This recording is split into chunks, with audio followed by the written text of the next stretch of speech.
নমস্কার, আমার YouTube channel রান্নাবাটিতে আপনাদের সবাইকে স্বাগতম। আজ আমি শীতল মাছের বড়া বানাতে এসেছি। চাল কুমড়োর পাতা দিয়ে এই বড়াটি আমি বানাবো। তো আমি কিভাবে বানাই তাই আপনাদের কাছে আজকে আমি শেয়ার করব। তো চলুন দেখুন আমি কিভাবে শীতল মাছের বড়াটি বানাই।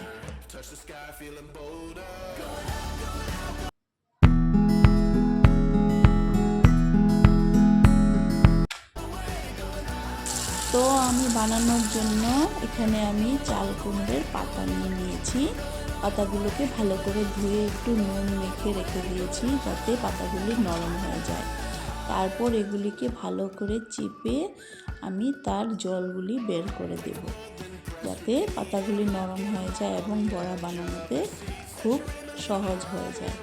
তো এইভাবে আমি ভালো করে চিপে জলটা ফেলে আমি পাতাগুলোকে ভালো করে খুলে খুলে একটা প্লেটে নিয়ে নিব।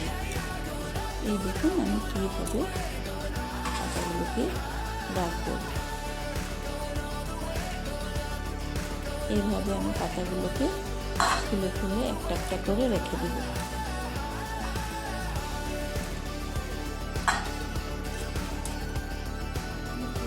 তারপর এখানে আমি কিছু পেঁয়াজ কুচি আর রসুন কুচি নিয়ে নিলাম আর সঙ্গে কাঁচা লঙ্কা কুচি নিয়ে নিলাম। আর এগুলির সাথে আমি সেই মাছটিও নিয়ে নিলাম যেটাকে আমরা শীতল মাছ বলি। আর আমি কড়াইতে সবগুলি উপকরণ একসাথে দিয়ে দিব, সঙ্গে মাছটাও দিয়ে দিব আর অল্প নুন দিয়ে দিলাম আর সাথে অল্প হলুদ গুঁড়ো দিয়ে দিলাম। এটাকে এখন ভালো করে নাড়িয়ে চাড়িয়ে একটি চাটনি বানিয়ে নেব। এভাবে ভালো করে কষিয়ে নিতে হবে।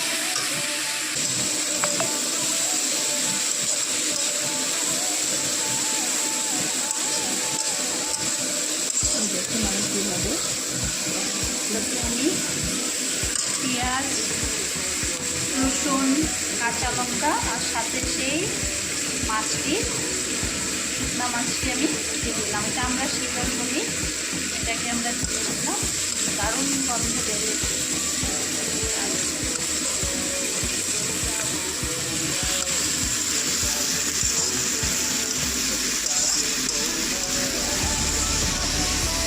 আর রঙের জন্য একটু কাশ্মীরি লঙ্কা দিয়ে দিতে হবে। কাশ্মীরি লঙ্কা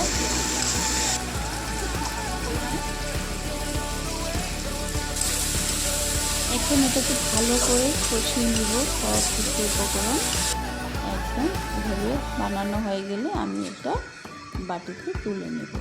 আমার চাটনিটা রেডি হয়ে গেছে। এখন সেই পাতাগুলোর মধ্যে অল্প অল্প করে দিয়ে ভালো করে পেঁচিয়ে নিতে হবে এভাবে।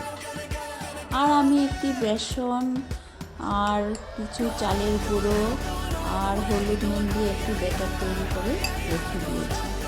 এভাবে আমি সবগুলি বড়াতে বানানোর পরে পাতা দিয়ে সব চাটনিটিকে রেখে দিব সাজিয়ে সাজিয়ে। তারপর সেই বানিয়ে রাখা ব্যাটারের মধ্যে অল্প অল্প করে ডুবিয়ে আর একটু ফ্রাইং প্যানে তেল গরম করে একটা একটা করে বড়াগুলিকে ভালো করে মুচমুচে করে ভেজে নিতে হবে।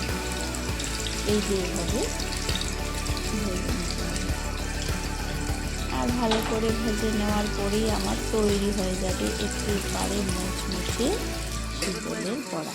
এই দেখুন কার কার এভাবে খেতে ভালো লাগে। যদি আমার ভিডিওটি ভালো লাগে তো অবশ্যই একটি লাইক আর শেয়ার কমেন্ট করে দেবেন। ধন্যবাদ।